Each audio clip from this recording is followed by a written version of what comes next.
So hello everyone, welcome to my channel study with Bisu. तो आज हम लोग क्लास 10th के बायोलॉजी से एक नया चैप्टर स्टार्ट करने वाले हैं जो कि है आवर इन्वायरमेंट। ये क्लास 10th के बायोलॉजी से हम लोग का सिलेबस का आखिरी चैप्टर है।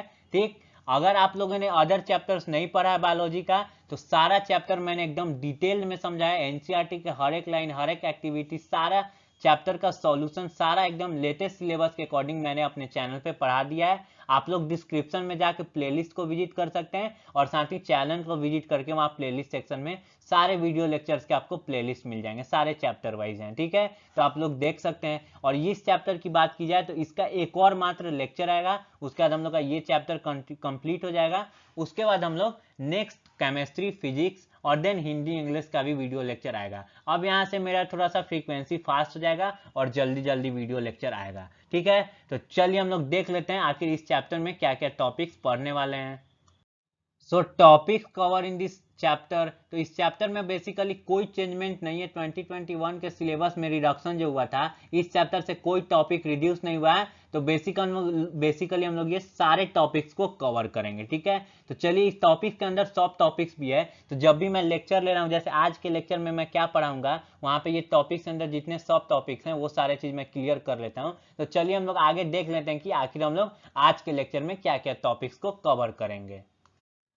सो topics cover in this lecture. तो आखिर आज के लेक्चर में हम लोग क्या क्या पढ़ेंगे, तो हम लोग पहले आज इंट्रोडक्शन लेंगे चैप्टर का। ठीक है, आखिर इस चैप्टर में हम लोग को क्या क्या पढ़ना है, क्यों नीड पड़ी पढ़ने की। फिर हम लोग देखेंगे ये इन्वायरमेंट क्या है, आवर इन्वायरमेंट, जैसे कि चैप्टर का ही नाम है, तो ये इन्वायरमेंट एग्जैक्टली है क्या। ठीक, what we will study in this chapter, आखिर इस इन्वायरमेंट से रिलेटेड हम लोग क्या क्या टॉपिक्स को इस चैप्टर में पढ़ेंगे। ठीक है, what happens when we add waste to the environment, जब हम लोग वेस्ट इन्वायरमेंट में ऐड कर देते हैं तो उसका क्या मतलब परिणाम होता है, वो चीज को समझेंगे। जिसमें हम लोग पढ़ेंगे टाइप ऑफ वेस्टेज, जिसमें ये दो प्रकार का होता है, biodegradable and non biodegradable wastage. उसका देखेंगे ये जो वेस्टेज प्रोड्यूस हम लोग करते हैं, बायोडिग्रेडेबल एंड नॉन बायोडिग्रेडेबल, इनका क्या इफेक्ट है, मतलब कि क्या इनका साइड इफेक्ट है, क्या ये इन्वायरमेंट पर प्रभाव डालते हैं। ठीक है, उसके बाद हम लोग देखेंगे इकोसिस्टम के बारे में, मतलब कि बेसिकली ये इकोसिस्टम होता क्या है। उसके बाद हम लोग इसके टाइप्स को देखेंगे, जिसमें दो टाइप होते हैं इकोसिस्टम के। पहला जो होता है नेचुरल इकोसिस्टम और दूसरा होता है आर्टिफिशियल इकोसिस्टम। ठीक है, उसके बाद हम लोग देखेंगे इस इकोसिस्टम के कंपोनेंट्स क्या होते हैं। इसके दो बेसिकली कंपोनेंट्स होते हैं, एक होता है बायोटिक कंपोनेंट और दूसरा होता है एबायोटिक कंपोनेंट। ठीक है, तो चलिए और आगे देख लेते हैं क्या क्या हम लोग लेक्चर में आज पढ़ेंगे, जिसमें हम लोग एबायोटिक कंपोनेंट्स के बारे में डिटेल में समझेंगे। फिर हम लोग बायोटिक कंपोनेंट्स के बारे में डिटेल में पढ़ेंगे, जिसके अंदर हम लोग प्रोड्यूसर के बारे में पढ़ेंगे, कंज्यूमर्स के बारे में पढ़ेंगे, और ये कंज्यूमर्स को फर्दर डिवाइड किया, उनके डिवीजन के बारे में पढ़ेंगे, और फिर आखिरी हम लोग डिकम्पोजर के बारे में पढ़ेंगे। ठीक है, और लास्ट में मैं एक कॉन्सेप्चुअल आपको डायग्राम बताऊंगा। ठीक है, जिससे आपको ये जितना चीज पढ़े हो सारा चीज एक बार में क्लियर हो जाएगा। ठीक है, तो आज का लेक्चर बहुत इंटरेस्टिंग होने वाला है। चलो हम लोग आज का लेक्चर अब स्टार्ट करते हैं। So introduction. तो आप लोग ये इन्वायरमेंट जो वर्ड है, बहुत बार आप लोग टेलीविजन और न्यूज़पेपर पे इन्वायरमेंट वर्ड को आप लोग सुनते होंगे। तो बेसिकली आखिर ये इन्वायरमेंट जो है क्या होता है। So what is environment. ठीक, तो everything that surround us is called environment. जो भी चीज हम लोग को सराउंड करता है उसको हम लोग इन्वायरमेंट कहते हैं। जैसे ये आप लोग अर्थ को देखिए, अर्थ पे क्या है, वाटर है। ठीक है, ये अर्थ पे वाटर है जो कि क्या है, नॉन लिविंग कंपोनेंट्स है। ठीक, ये प्लांट्स है, ये क्या है, लिविंग कंपोनेंट्स है। ठीक, ये जितने सारे ये बिल्डिंग्स दिख रहे हैं ये क्या है, नॉन लिविंग कंपोनेंट्स है। इस अर्थ के ऊपर हम लोग जानते हैं एटमॉस्फेयर है, ये क्या है, नॉन लिविंग कंपोनेंट्स है। ठीक, क्लाउड है, ये क्या है, नॉन लिविंग कंपोनेंट। ठीक, इसके ऊपर प्लांट जो है, जो एनिमल्स रहते हैं वो लिविंग कंपोनेंट्स हैं। तो जो भी चीज हम लोग को सराउंड करता है उसको हम लोग बोलते हैं इन्वायरमेंट। ठीक, तो ये एक इन्वायरमेंट हो गया। ठीक, जैसे इस अर्थ, जैसे मान लो आपका रूम है, आप अपने रूम में हो, आपके पास बल्ब है, फैन है, आपके पास कॉपी है, ये सारा आपको जो भी चीज सराउंड कर आपके ऊपर जो है छत है, तो ये सारा इन्वायरमेंट हो गया। या फिर इस चीज से मैं एक चीज से आपको और समझाऊं, तो जैसे आप लोग कोई जगह पे जाते हो फर्स्ट टाइम और घूम के आते हो, तो पेरेंट्स या फिर कोई भी आपसे पूछता है कि वहाँ का इन्वायरमेंट कैसा था, यानी कि उसमें सारा चीज इंक्लूड हो जाता है, जैसे कि वहाँ के लोग कैसे थे। ठीक, तो ये हो गया लिविंग कंपोनेंट्स की बात हम लोगों ने कर ली।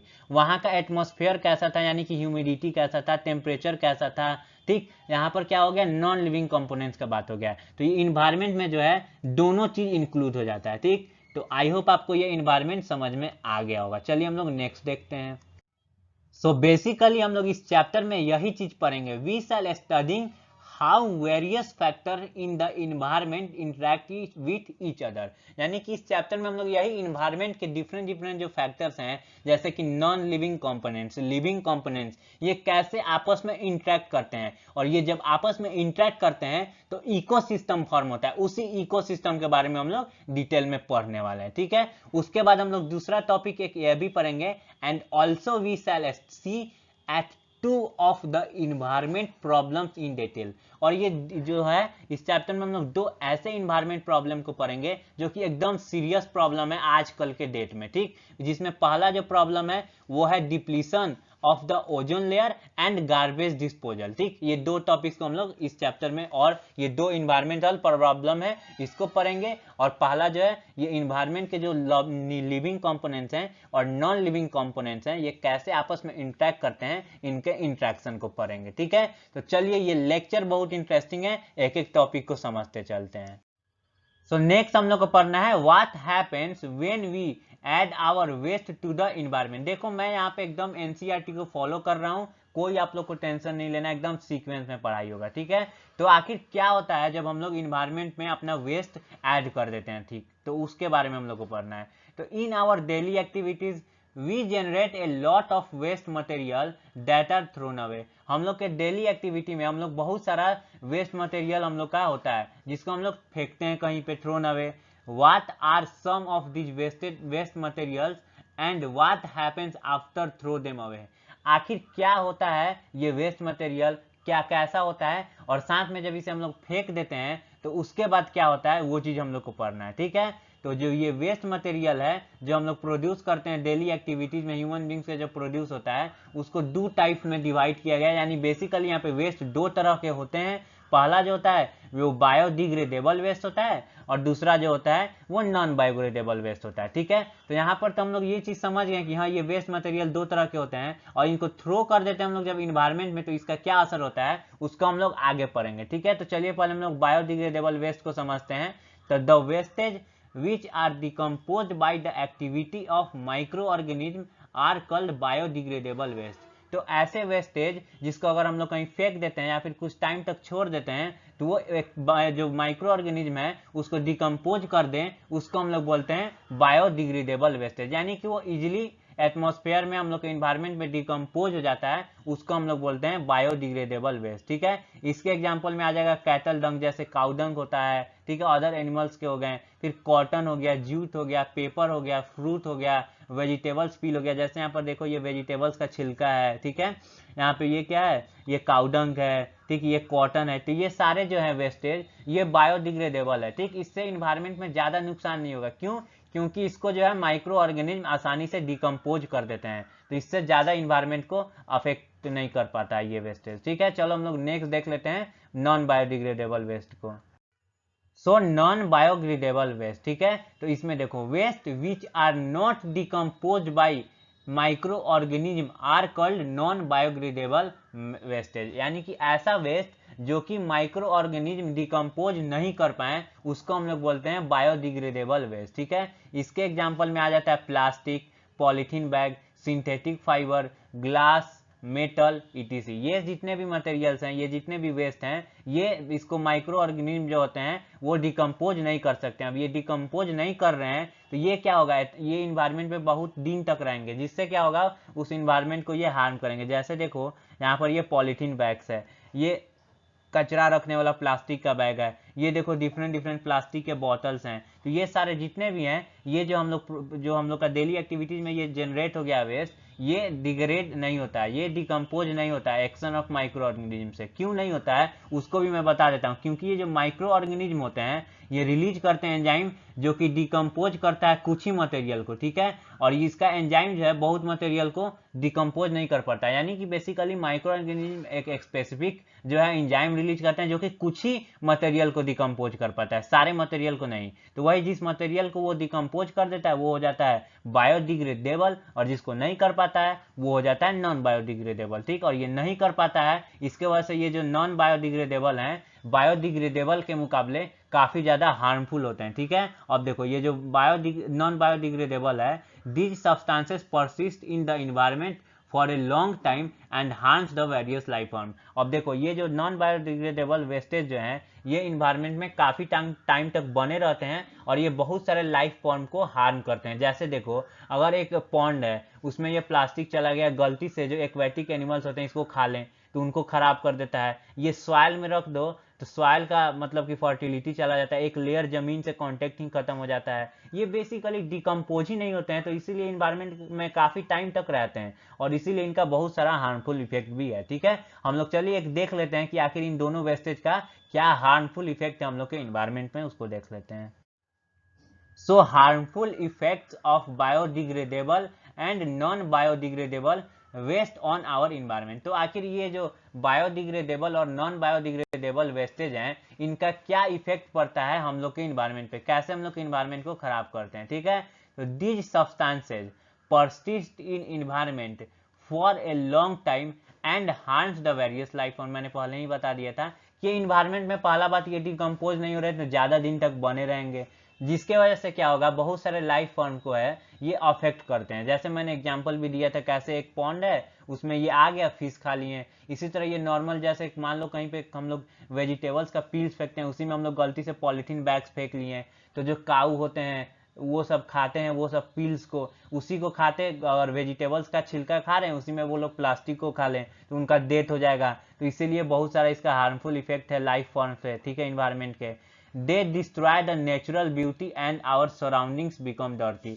पहला चीज तो ये कि ये नेचुरल ब्यूटी को खराब करते थे। जैसे देख लो यहाँ पर ये हाफ कर दो, ठीक, इधर देखो कितना हरियाली है, इधर देखो कितना खराब हो गया, ये पेड़ पौधा पूरा सूख गया है। तो ये इन्वायरमेंटल जो कंडीशन है उसको पूरा डर्टी कर देते हैं, पूरा नेचर ब्यूटी को खराब कर देते हैं, ठीक है। और decomposition of this wastage produces foul smell which spreads to the surrounding area. अब देखो ये यहाँ पर क्या है बहुत सारे वेस्टेज जो हैं इकट्ठा हो गए हैं, इसके वजह से क्या होगा यहाँ पर बहुत गंदा गंदा स्मेल प्रोड्यूस होगा और यहीं पर नहीं प्रोड्यूस होगा, यहाँ से ये स्मेल जो है चारों तरफ फैलेगा, इसके वजह से भी होता है ये खराबी करता है, ठीक है।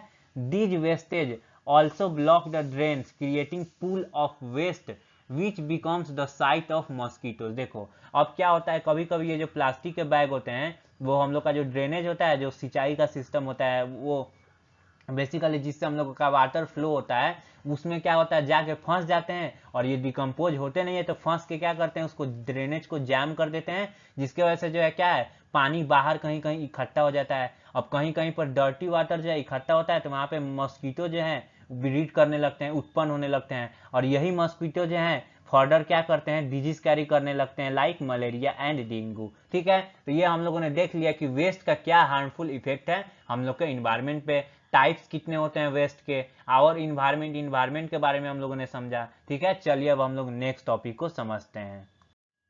सो नेक्स्ट है हम लोग का इकोसिस्टम, ठीक है। तो देखो इन्वायरमेंट क्या होता है, हम लोग को जो भी चीज सराउंड करता है उसको हम लोग इन्वायरमेंट बोलते हैं। जैसे मेरे रूम में क्या है, एक लाइट है, एक फैन है, एक लैपटॉप है जिसपे मैं वीडियो रिकॉर्ड कर रहा हूँ, माइक है, तो ये क्या है सारा चीज जो है जो हमको सराउंड कर रहा है ये हमारा इन्वायरमेंट हो गया, ठीक। अब ये इकोसिस्टम क्या होता है, ठीक, तो all organism such as plants, animals, microorganism and human beings as well as the physical surroundings interact with each other and maintain a balance in nature।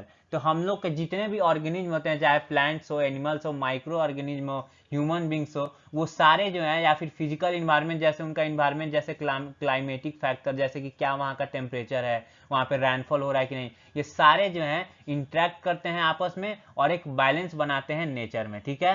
all the interacting living organism in an area together with non-living constituents of the environment form ecosystem, ठीक है। जितने भी organism हैं एक environment में या फिर वो लिविंग ऑर्गेनिज्म हो या फिर नॉन लिविंग ऑर्गेनिज्म हो, वो आपस में जब इंटरेक्ट करते हैं तब जाके वहां पर इकोसिस्टम का फॉर्मेशन हो जाता है। यानी कि इन्वायरमेंट पे क्या है सारे कंपोनेंट्स जो कि एक आपको सराउंड कर रहे हैं वो हो गया इन्वायरमेंट, और इकोसिस्टम में क्या है उस इन्वायरमेंट के जो भी नॉन लिविंग कंपोनेंट्स हैं और लिविंग कंपोनेंट्स हैं जब आपस में इंटरेक्शन करने लगे तो उसको बोला जाता है इकोसिस्टम। इसको मैं एग्जांपल से और एक क्लियर कर देता हूं, ठीक है। For example if you visit a grassland you will find different plants such as grasses, trees, flower bearing plants and animals. ठीक, जैसे कि मान लो ये ग्रासलैंड का मैंने एग्जांपल दिया। ठीक, इस ग्रासलैंड में देखो यहाँ पर क्या है, ये ग्रासेज हैं, ये फ्लावर्स हैं। ठीक, यहाँ पर डिफरेंट डिफरेंट एनिमल्स है, जैसे कैटरपिलर है, फ्रॉग है, स्नेक है, यहाँ पर क्या है, आउल है। ठीक, उसके बाद देखो ये ऑल जितने भी all the living organism interact which other and their activities are directly और indirectly depend on each other, so garden is an ecosystem. अब देखो ये क्या है, एक ग्रासलैंड है। ठीक है, यहाँ पर सॉरी, यहाँ पर ये गार्डन की जगह आप लोग ये ग्रासलैंड कर लेना, यहाँ पे ग्रासलैंड कर लेना। ठीक है, तो ये ग्रासलैंड जो है ये भी एक इकोसिस्टम है, जैसे मैं आपको समझाता हूँ। ठीक, यहाँ पर नॉन लिविंग कंपोनेंट्स क्या है, ये हम लोग का ये जो क्लाउड है, सनलाइट है। ठीक है, जो ये सॉइल है, ये नॉन लिविंग कंपोनेंट्स है। ठीक, इससे क्या कर रहा है, प्लांट जो है इससे सॉइल से न्यूट्रिएंट्स लेके सनलाइट का यूज करके फूड अपने अंदर प्रोड्यूस कर रहा है। ठीक, तो ये प्लांट जो है किस पे डिपेंड कर रहा है, नॉन लिविंग कंपोनेंट पे। ठीक, उसके बाद इस प्लांट को क्या खा रहा है, कैटरपिलर खा रहा है, फिर इस कैटरपिलर को क्या खा रहा है, फ्रॉग खा रहा है। ठीक, और इस फ्रॉग को फिर क्या खा जा रहा है, स्नैक, और ये स्नैक को फिर क्या खा जा रहा है, आउल। ठीक, यहाँ पर देखो हम लोग को क्या दिख रहा है, एक इन्वायरमेंट है जिसमें बहुत सारे कंपोनेंट्स हैं, जो कि नॉन लिविंग कंपोनेंट्स भी हैं और लिविंग कंपोनेंट्स में है। ठीक, इन दोनों में देखो आपस में ये सारे जो कंपोनेंट्स हैं ये आपस में इंटरेक्ट कर रही है, एनिमल्स भी एक दूसरे पे डिपेंड कर रहे हैं, इंटरेक्ट कर रहे हैं, और साथ में ये जो प्लांट था उसको भी मैंने बताया था कैसे नॉन लिविंग कंपोनेंट पे वो डिपेंड कर रहा है। ठीक, तो ये एक ग्रासलैंड जो है ये क्या हो गया, एक इकोसिस्टम है। ठीक, तो आई होप आपको ये इकोसिस्टम का कॉन्सेप्ट पूरा अच्छे से क्लियर हो गया होगा। ठीक है, तो चलिए हम लोग नेक्स्ट देखते हैं अब क्या चलना है, हम लोग को पढ़ना है। अब यहाँ पे एक चीज आ जाता है, टाइप्स ऑफ इकोसिस्टम। ये इकोसिस्टम कितने प्रकार के होते हैं। ठीक है, तो बेसिकली ये दो प्रकार के होते हैं, एक होता है नेचुरल इकोसिस्टम और दूसरा होता है आर्टिफिशियल इकोसिस्टम। ठीक, ये नेचुरल इकोसिस्टम यानी कि the ecosystem which exist in nature on it's on, ये नेचर में ऑलरेडी एग्जिस्ट करता है। जैसे इसका एग्जाम्पल हो जाएगा हम लोग का फॉरेस्ट, पॉन्ड, जो ग्रासलैंड का पीछे मैंने इमेज दिखाया था वो लेक। ठीक, जैसे यहाँ पर ये देखो ये एक पॉन्ड है, इस पॉन्ड के अंदर वाटर है जो कि क्या है, नॉन लिविंग कंपोनेंट। ये फिश क्या है, ये क्या है, लिविंग कंपोनेंट्स। ये प्लांट क्या है, लिविंग कंपोनेंट्स। ये देखो ये सारे आपस में इंटरेक्ट कर रहे हैं। ये जो फिश है ये इस वाटर से ऑक्सीजन ले रहा है। ठीक, ठीक, इस वाटर के अंदर के प्लांट को ये खा जाता है। तो बेसिकली यहाँ पर देखो नॉन लिविंग कंपोनेंट्स और लिविंग कंपोनेंट्स ये आपस में इंटरेक्ट कर रहे हैं। जब ये आपस में इंटरेक्ट कर रहे हैं तभी हम लोग इस पॉन्ड को क्या कर रहे हैं कि ये इकोसिस्टम है। और कौन इकोसिस्टम है, ये नेचर में एग्जिस्ट ऑलरेडी कर रहा है, कि ये क्या है, एक नेचुरल इकोसिस्टम है। ठीक, अब आर्टिफिशियल इकोसिस्टम क्या होता है, तो man made ecosystem are called artificial ecosystem. जो भी इंसान इकोसिस्टम को बनाता है उसको हम लोग बोलते हैं आर्टिफिशियल इकोसिस्टम। इसका एग्जांपल हो जाता है क्रॉप फील्ड्स, जो भी गेहूं का खेती होता है, धान का खेती होता है, या फिर वो गन्ने का खेती होता है, ये हम लोग अपने हिसाब से इसको बनाते हैं। ठीक, तो ये हम लोग का हो गया आर्टिफिशियल इकोसिस्टम। गार्डन्स, एक्वेरियम, जैसे यहाँ पर मैंने दोनों सेम एग्जांपल को लिया था। ये एक्वेरियम में भी देखो फिश रहता है, डिफरेंट एक्वेटिक एनिमल्स रहते हैं, लेकिन इसको हम लोगों ने एक्वेरियम में अपने से बनाया है, तो ये क्या हो गया, आर्टिफिशियल इकोसिस्टम हो गया। ठीक, और ये क्या हो गया, नेचुरल इकोसिस्टम हो गया। ठीक है, तो आई होप आपको ये सारा चीज समझ में आ गया होगा। सो कंपोनेंट्स ऑफ इकोसिस्टम, ये आखिर इकोसिस्टम में अब हम लोग पढ़ रहे हैं तो इसके क्या क्या कंपोनेंट्स होते हैं। ठीक, तो there are two components of an ecosystem. Ecosystem के दो कंपोनेंट्स होते हैं।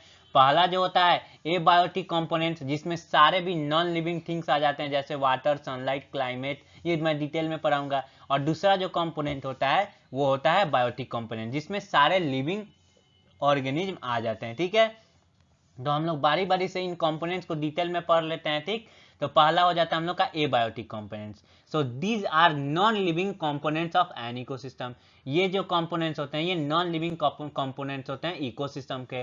These include temperature, rainfall, wind, soil, carbon dioxide, nitrogen, oxygen, water. इसमें इतने सारे चीज यानी कि सारे non living components abiotic components में आ जाता है। ठीक है, दूसरा हम लोग का कंपोनेंट होता है बायोटिक कंपोनेंट। ठीक, these are the living components of an ecosystem. ये जो होते हैं सारे लिविंग कंपोनेंट्स होते हैं इकोसिस्टम के। ठीक, this include all living organism, इसमें सारे लिविंग ऑर्गेनिज्म आ जाते हैं, प्लांट से लेके सारे एनिमल्स तक। ठीक है, ठीक, all living organism are classified into 3 types. ये जो लिविंग ऑर्गेनिज्म है इसको हम लोग क्लासिफाई करते हैं 3 टाइप्स में on the basis of nutrition. ये कैसे न्यूट्रिशन लेते हैं। ठीक, यानी बेसिकली ये कैसे इन्वायरमेंट में, कैसे ये इकोसिस्टम में रहते हैं उसके बेसिस पे, न्यूट्रिशन के बेसिस पे हम लोग बेसिकली इनको 3 टाइप्स में क्लासीफाई करते हैं। ठीक, यहाँ पर जैसे मैं यहाँ पे ये डायग्राम से आपको क्लियर सारा चीज कर देता हूँ। ठीक, तो ये क्या है, कंपोनेंट्स ऑफ इकोसिस्टम, जिसके 2 कंपोनेंट्स होते हैं, abiotic component and biotic component. ठीक, ये एबायोटिक कंपोनेंट्स में एयर, वाटर, लैंड सारा चीज आ जाता है, और बायोटिक कंपोनेंट में प्लांट एंड एनिमल आ जाता है। ठीक, अब ये मैंने बताया कि एबायोटिक जो कंपोनेंट्स जो होते हैं वो तो हम लोग समझ में आता है कि हाँ ये सारे नॉन लिविंग कंपोनेंट्स, लेकिन बायोटिक कंपोनेंट्स में बहुत सारे चीजें हैं। इसको आसान करने के लिए हम लोग 3 पार्ट्स में डिवाइड कर देते हैं on the basis of nutrition. ठीक, तो पहला जो होता है वो होता है प्रोड्यूसर, दूसरा जो होता है वो होता है कंज्यूमर्स, और तीसरा जो होता है वो होता है डिकम्पोजर। ठीक, अब देखो मैं यहाँ पे एकदम आपको बहुत अच्छा कॉन्सेप्ट देना चाहता हूँ। ठीक, ये प्रोड्यूसर जो होते हैं इसमें सारे प्लांट्स आ जाते हैं। ठीक, अब ये प्लांट्स जो होते हैं एबायोटिक कंपोनेंट्स का यूज करके फूड अपना बना लेते हैं। ठीक, तो ये इंटरेक्ट किया, ये बायोटिक कंपोनेंट है प्लांट। ठीक, प्लांट क्या है, बायोटिक कंपोनेंट है। ये नॉन लिविंग थिंग से इंटरेक्ट किया, यानी कि सनलाइट का यूज किया, जो सॉइल के अंदर न्यूट्रिएंट्स हैं उनका यूज किया, वो क्या है, एबायोटिक कंपोनेंट्स हैं, उनका यूज करके ये अपना फूड बना लिया। तो ये डिपेंड हुआ, इंटरेक्शन किया ये एबायोटिक कंपोनेंट से प्लांट, तो ये प्रोड्यूसर हो गया। ठीक, अब ये प्रोड्यूसर के अंदर जो है, प्रोड्यूसर जो है प्लांट अब अपना फूड बना लिया, अब ये प्रोड्यूसर को जो है कंज्यूमर खा जाता है। ठीक, हार्बीवोरस, कार्निवोरस, ओमनीवोरस और पैरासाइट कंज्यूमर्स के टाइप्स होते हैं 4। ठीक, अब ये प्रोड्यूसर को खा जाता है। ठीक, अब ये प्रोड्यूसर को खाने के बाद कंज्यूमर प्रोड्यूसर को खा जाता है, और फिर ये कंज्यूमर्स को जो है ये जब डेथ होते हैं, डिके करते हैं, तो इनको डिकम्पोजर खा जाता है। ठीक, तो देखो ये तीनों एक दूसरे पे कैसे लिंक है। पहला तो प्रोड्यूसर एबायोटिक कंपोनेंट्स को यूज करके फूड बना लिया, उसके बाद ये प्रोड्यूसर पे ये कंज्यूमर डिपेंड करता है, और इस कंज्यूमर पे ये डिकम्पोजर मतलब कि डिपेंड करता है। तो यहाँ पर आप लोग को इंट्रैक्शन एक दिख रहा है, तो बेसिकली यहाँ पर आप लोग क्लियर कर पा रहे होंगे कि इकोसिस्टम के 2 कंपोनेंट्स हैं, कैसे आपस में इंटरेक्ट करते हैं। ठीक है, चलिए अब इसी चीज को हम लोग आगे डिटेल में समझते चलते हैं। सो फर्स्ट हम लोग का होता है प्रोड्यूसर। पहले यहाँ पे हम लोग क्या चीज का क्लासिफिकेशन पढ़ रहे हैं, जो भी हम लोग के बायो जो कंपोनेंट्स है उसमें क्या आ जाता है, सारे लिविंग थिंग्स, लिविंग ऑर्गेनिज्म, उनको हम लोगों ने 3 टाइप्स में क्लासीफाई कर दिया। ठीक, और वही उसी 3 टाइप्स को हम लोग पढ़ रहे हैं। ठीक है, न्यूट्रिशन के बेसिस पे। तो जिसमें पहला जो आ जाता है वो होता है producer, organism which produce their on food. वैसे ऑर्गेनिज्म जो अपना खाना खुद बना लेते हैं वो हो जाते हैं producer. For examples all green plants. ठीक है, यहाँ पे all plants and blue green algae can produce their own food using abiotic components। ये जो ब्लू ग्रीन algae होता है ये भी एक प्लांट का ही टाइप आप लोग समझो। यहाँ पर आप लोग 11-12 में ये चीज क्लियर कर लोगे अच्छे से, लेकिन यहाँ पर आप ये चीज अच्छे से समझ जाओ कि जितने भी ग्रीन प्लांट्स होते हैं और जो ब्लू ग्रीन algae होते हैं वो अपना फूड खुद से बना लेते हैं। कैसे बनाते हैं, एबायोटिक कंपोनेंट्स का यूज करके। ठीक, सनलाइट का यूज करते हैं वो। ठीक है, और अब जो सॉइल के अंदर न्यूट्रिएंट्स होता है उसका यूज करके वो अपना फूड बना लेते हैं। ठीक, तो ये एबायोटिक कंपोनेंट से इंटरेक्ट करते हैं, अपना फूड खुद बना लेते हैं। ठीक, उसका सेकंड जो होता है वो होता है कंज्यूमर। ठीक, organism which consume other organism और their product as their food. वैसे ऑर्गेनिज्म जो दूसरे ऑर्गेनिज्म को कंज्यूम करते हैं या उनके प्रोडक्ट को खाते हैं उसको हम लोग बोलते हैं कंज्यूमर। ठीक है, ये कंज्यूमर जो है वो डायरेक्टली और इनडायरेक्टली डिपेंड करते हैं प्रोड्यूसर पे फूड के लिए। ठीक है, for examples human beings, goat, deer, fish, lion, cow etc. ये लायन क्या है, इस डियर को खाता है। ठीक, ये डियर क्या है, इस ग्रास को खाता है। तो देखो ये कहीं ना कहीं से ये सब एक दूसरे पे डिपेंड कर रहे हैं। ये डियर है, ये ग्रास को खाएगा, तब जाके इस डियर को ये लायन खाएगा। ठीक, और ये ग्रास कैसे अपना फूड बनाएगा, ये एबायोटिक कंपोनेंट्स को यूज करके अपना फूड बनाएगा। इसको डियर खाएगा, फिर इस डियर को क्या खाएगा, ये लायन खाएगा। ठीक, तो देखो ये आपस में कैसे इंटरेक्ट करते हैं, यानी कि ये बेसिकली ये देखो ये भी कंज्यूमर है लायन भी, और ये डियर भी कंज्यूमर है। ये सारे किस पे डिपेंड कर रहे हैं, प्रोड्यूसर पे, डायरेक्टली या इनडायरेक्टली। ये डियर तो डायरेक्ट खा ले रहा है, और ये लायन है, ये डियर कैसे बच रहा है, जब वो डियर ग्रास को खा रहा है तभी वो बच रहा है। ठीक, तो लाइन इनडायरेक्टली भी प्रोड्यूसर पे डिपेंड कर रहा है। ठीक, all consumers are classified into 4 types. ये जो कंज्यूमर्स होते हैं इनको हम लोग 4 टाइप्स में डिवाइड करते हैं। उसको हम लोग चलिए आगे देखते हैं, जिसमें पहला जो होता है वो होता है हार्बीवोरस। ठीक है, तो organism which get their food by eating the producer plant directly. वैसे ऑर्गेनिज्म जो डायरेक्ट प्लांट को खा लेते हैं उनको बोलते हैं हम लोग हार्बीवोरस। इसके एग्जांपल में आ जाएगा dear, rabbit, goat etc..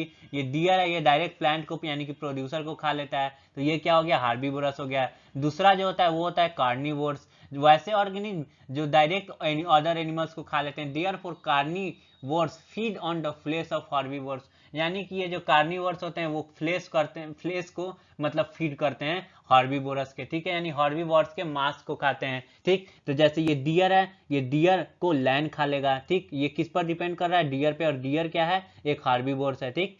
For example frog, fishes, ये फ्रॉग क्या है? ये फ्रॉग जो है ये इंसेक्ट को खाता है, तो ये भी किस पे डिपेंड कर रहा है? हार्बीवोर्स पे, या हार्बीवोर्स या अदर एनिमल्स पे डिपेंड कर रहा है, उन अपना मतलब कि फूड उसका जो है अदर ऑर्गेनिज्म से आता है, ठीक। The carnivores which are not preyed upon further are called top carnivores, और ये जो कार्निवोर्स है इसमें बहुत एकदम टॉप लेवल के जो कार्निवोर्स होते हैं जिनको कोई नहीं खा सकता है वो होते हैं टॉप कार्निवोर्स, यानी कि कार्निवोर्स में कुछ ऐसे एनिमल्स होते हैं जिनको कोई नहीं खा सकता, जैसे ये लाइन है, ये लाइन को कोई नहीं खा सकता है, ठीक। तो ये क्या हो जाता है? ये टॉप कार्निवोर हो जाता है, ठीक है। For example line is a top carnivore, ठीक है। तो आई होप आपको ये चीज समझ में आ रहा होगा। चलिए अब हम लोग नेक्स्ट देख लेते हैं। सो नेक्स्ट होता है हम लोग का ऑमनीवोर्स। तो वैसे ऑर्गेनिज्म जो कि प्लांट को भी खाते हैं और साथ में एनिमल्स को भी खाते हैं, उनको हम लोग बोलते हैं ऑमनीवोर्स। जैसे हम लोग ह्यूमन बींग्स को ही देख लो, हम लोग प्लांट्स को भी खाते हैं और साथ में हम लोग अदर एनिमल्स को जैसे चिकन मटन वगैरह भी खाते हैं, ठीक है। ये फिश को देख लो, ये फिश भी जो मराइन फिश होता है जो समुद्र के अंदर होता है, ये भी क्या होता है? ये प्लांट्स को भी खाता है और साथ में ये डीड डिकेइंग एनिमल्स को भी, ये स्मॉल फिशेस, ये अगर बिग फिशेज है तो ये स्मॉल फिशेस को भी खा लेता है, ठीक है। और उसके बाद नेक्स्ट जो है फोर्थ टाइप ऑफ कंज्यूमर होता है वो होता है पैरासाइटिक। ये ऐसा ऑर्गेनिज्म होता है, organism derives its food from the body of other living organism without killing it. ये ऐसा मतलब कि ऑर्गेनिज्म होता है जो कि दूसरे ऑर्गेनिज्म पे रह के उससे अपना फूड लेता है लेकिन उसको किल नहीं करता। जैसे लायन है वो डियर को खाता है तो उसको मार देता है, ठीक। लेकिन ये पैरासाइट ऐसा ऑर्गेनिज्म होता है वो आप ही के बॉडी पे रहेगा, आपको बिना मारे आपसे फूड अपना ऑब्टेन करेगा, ठीक।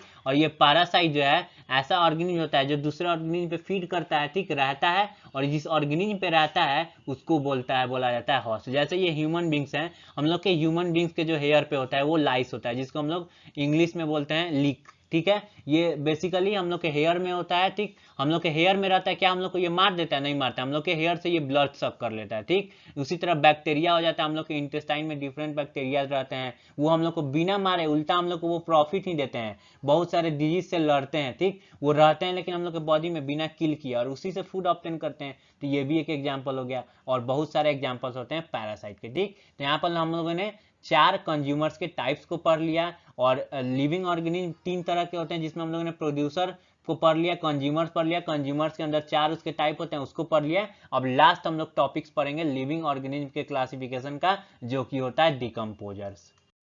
सो डिकम्पोजर, चलिए इसको देखते हैं। तो ऐसे ऑर्गेनिज्म जो डिकम्पोज करते हैं डेड प्लांट्स एंड एनिमल्स को। ये डिकम्पोजर क्या होते हैं? ये डिकम्पोज कर देते हैं डेड एनिमल्स एंड प्लांट्स को। जो भी एनिमल डेड कर जाता है या प्लांट, उस पर ये रहते हैं और उसको डिकम्पोज करके उससे अपना फूड ऑब्टेन कर लेते हैं। Decomposer break the complex compounds into simpler one. ये क्या करते हैं? कॉम्प्लेक्स कंपाउंड को जो है ब्रेक कर देते हैं सिंपलर वन में। मैं आगे एक डायग्राम है उससे मैं आपको ये सारा चीज क्लियर कर दूंगा, ठीक है। बस यहाँ पे आप लोग समझते चलना, ठीक। For example fungi and worm, ठीक, ये क्या होते हैं? डिकम्पोजर्स होते हैं, ठीक है। अब देखो बेसिकली मैं यहाँ पे आपको समझाता हूँ। प्लांट जो है, प्रोड्यूसर जो है, वो क्या किया? सॉइल से न्यूट्रिएंट्स लिया, सनलाइट लिया, एबायोटिक कंपोनेंट का यूज करके अपना फूड बनाया। उस प्रोड्यूसर को कंज्यूमर्स खा लिया, ठीक। और उस कंज्यूमर्स को जो है वो जब मर जाता है तो उसको डिकम्पोजर्स खाता है, ठीक। और वो डिकम्पोजर जो है उसके बॉडी पर रहता है, उसको डिकम्पोज करता है और डिकम्पोज करके सिंपलर वन में ब्रेक करता है। यानी सिंपलर वन में, यानी कि उस डिकम्पोज जो ऑर्गेनिज्म डेट हुआ है जिसको डिकम्पोजर डिकम्पोज कर रहा है, तो डिकम्पोज करने के बाद जो सिंपलर वन, जो सिंपल मटेरियल्स होते हैं, वो क्या होता है? न्यूट्रिएंट्स, जो कि फर्दर सॉइल में मिल जाता है, ठीक। तो यहाँ पर आपको ये साइकिल समझ में आया? एक साइकिल, ये साइकिल ये है क्या कि एबायोटिक कंपोनेंट का यूज किया, प्रोड्यूसर फूड बना लिया अपना, उसको कंज्यूमर खाया, फिर कंज्यूमर्स को जो है फर्दर डिकम्पोजर खाया और वो डिकम्पोजर जो सिंपल वन में, मतलब कि simpler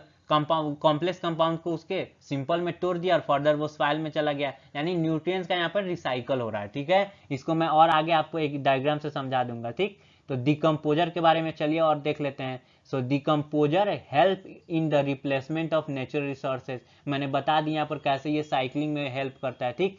they help in disposing of wastage and dead bodies, दस दे क्लीन द इन्वायरमेंट। ये तो पहला चीज, डेड बॉडीज को ये डिकम्पोज करता है, और ये डिकम्पोज नहीं करता है तो सोचो इन्वायरमेंट कितना गंदा होता है, चारों तरफ स्मेल होता है। तो ये बहुत इंपॉर्टेंट थिंग्स है, ये बहुत इंपॉर्टेंट ऑर्गेनिज्म है हम लोग के इन्वायरमेंट को क्लीन करने के लिए। जैसे मैं इसको एक एग्जांपल से समझाऊं तो इमेजिन करो एक सिचुएशन को where you do not clean the aquarium and some fishes and plants have died. आपके पास एक एक्वेरियम है, ठीक, उसके अंदर जो है कुछ फिश जो है और कुछ प्लांट जो है वो मर जाते हैं, ठीक।